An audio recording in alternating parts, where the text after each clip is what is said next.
सभी नेता कार्यकर्ताओं से कहूँगा कि इस तरह की बात न करें, क्योंकि इतिहास सब पढ़ने लगे। हालांकि ये बात अब जैसे आप हो, क्योंकि मैं चैनल के सामने बोल रहा हूँ, अगर कोई बात ऐसी कह दूँ मैं, उससे हमारे खिलाफ भी आंदोलन हो जाएगा। हालांकि हुआ अभी, बोला गोली मार देंगे। अरे भाई गोली क्यों मार दोगे तुम? यही तो था ना, गोली मार देंगे। अगर मैं थोड़ा कमज़ोर आ जाऊँ तो आजमगढ़ ही नहीं आता, मैं मोहम्मद शाहिद की शादी में नहीं आता अगर कमज़ोर दिल का होता। रुकिए, अब ये मुझे आप बताइए, अगर किसी व्यक्ति ने कहा है गोली मार दें तो उस पर कार्रवाई क्या कर रही सरकार? और फिर क्या एक व्यक्ति कह रहा है कि हम पे ऐसे बहुत सारे राणा हैं जिन्होंने फूलन देवी की हत्या की थी, जिसने फूलन देवी की हत्या की थी, बहुत सारे हम पे ऐसे राणा हैं। आखिर बढ़ावा कौन दे रहा है? हमारे एक कार्यकर्ता ने फेसबुक पे केवल लिख दिया, प्रतापगढ़ की पूरी पुलिस घूम रही है उसके पीछे। बताइए, पूरी पुलिस प्रतापगढ़ की घूम रही है, एक कार्यकर्ता वो ना समझ कार्यकर्ता है, टोटी वाली बात पे कुछ लिख दिया उसने। अब वो उसका ज्ञान जितना है उतना लिख दिया उसने। भाई मुख्यमंत्री को ज्ञान था तो टोटी का ज्ञान था। दैनिक भास्कर ने पूरी पोल खोल दी, ये सब बीजेपी वाले शामिल थे। एक उसमें कौशिक शामिल था, एक मृत्युंजय शामिल था, एक उसमें अवनीश अवस्थी शामिल थे, और मुख्यमंत्री जी का आशीर्वाद था। सोचिए आप, एक योगी मुख्यमंत्री किसी और के खिलाफ ये पैसे दे करके आप लोगों से प्रचार करवा रहे हो, तो इसमें क्या बचा हुआ है?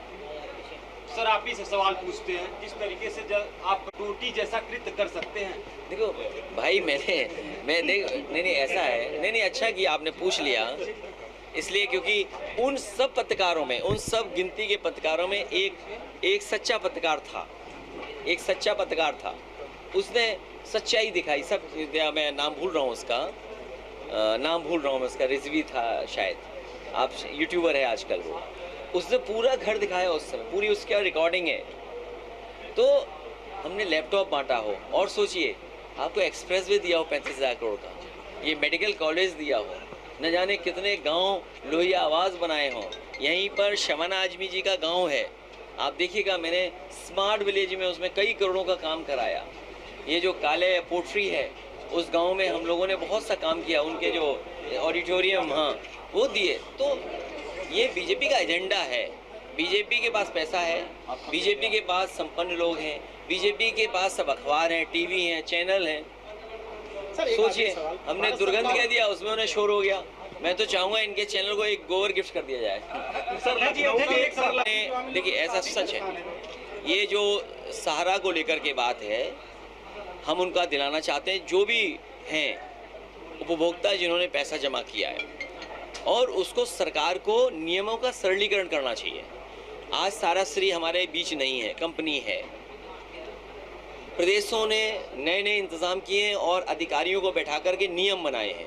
बिहार है, झारखंड है, और प्रदेशों ने, यूपी ने भी बनाए होंगे। हमारी राय ये है, और सुझाव भी है, और जिन्होंने पैसा जमा किया हम उनके पक्ष में हैं, कि जब उन्होंने पूरा पैसा सेबी को दे दिया है, मुझे उम्मीद है कि पत्रकार जानते होंगे कि सेबी को सब पैसा दे दिया उन्होंने, जितना सेबी ने मांगा, और सेबी ने एक भारत सरकार के अंडर उन चीज़ों को बना दिया है। तो ये जिम्मेदारी भारत सरकार की है। ये भारत सरकार पैसा क्यों नहीं बांट रही है?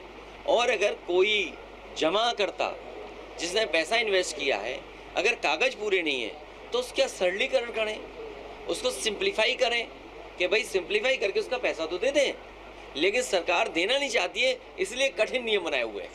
सर, ये बीजेपी की जिम्मेदारी से सऊदी अरब वालों ने बढ़ाया हज का कोटा, क्या है ये?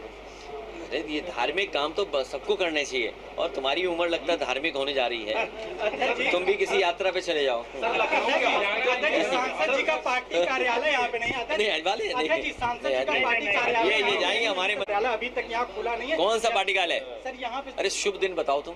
खुल जाए सर। देखो ऐसा है, हम और आप हिंदू हैं, शायद हिंदू हो ना, तुम एक अच्छे पंडित जी से तारीख निकलवा दो। फिर देर किस बात की? बताओ तारीख। नहीं आम जनता छोड़िए, पहले तारीख निकालो, कब तारीख है बताओ। नहीं पत्रा देखो सर, 20 तारीख को ही निकल जाए। पत्रा देखो ना सर, जनता से मिलने के लिए तारीख क्या सर? अरे मैं कह रहा हूँ तुम पत्रा देखो, तुम नहीं जानते ये बातें। ठीक है सर, आप पंडित जी निकलवा देंगे सर। नहीं पंडित जी उद्घाटन कर दें। ये सही महत्वपूर्ण सवाल है। कार्यालय बन गया, जगह ले ली, हमारा नक्शा नहीं पास हो रहा है, तो मैंने अपनी पार्टी के लोगों से कहा है, पहले नवरात्र में हो रहा था, उस समय बाबूजी थोड़ा स्वास्थ्य ठीक नहीं था, उसकी वजह से आगे बढ़ा दिया, फिर चुनाव आ गया। तो अभी बाबूजी भी स्वस्थ हैं क्योंकि वो सबसे पुराने समाजवादी हैं। हालांकि उनके बराबर के और भी हमारे समाजवादी नेता हैं।